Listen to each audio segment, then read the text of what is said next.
Now let us start painting this spout, and similarly first I'm going to give a base color of yellow ochre, slightly watery, then the darker shade is yellow ochre, and then dark brown with white highlights with a slight yellow dab on it.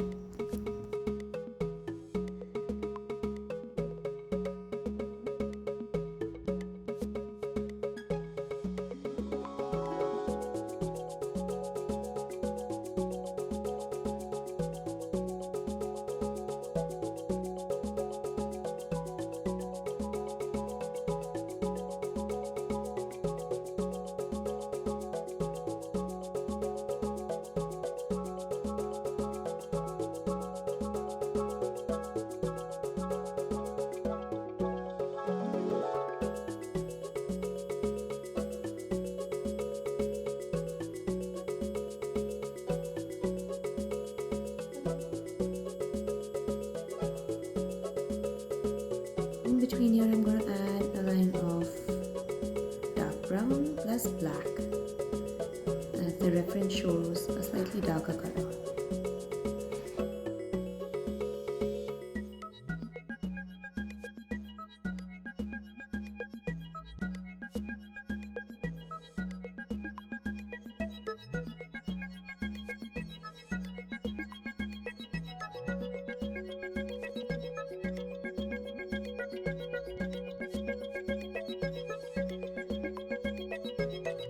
Even a line above the highlight, I'm going to make it slightly more darker with dark brown plus black.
In exactly the same way, I'll be doing the handle using the same shades and looking at the reference as to see the placement of the shades.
Just near the belly, I find this place to be needing more of a darker shade, so I'm using a little bit of dark brown over here.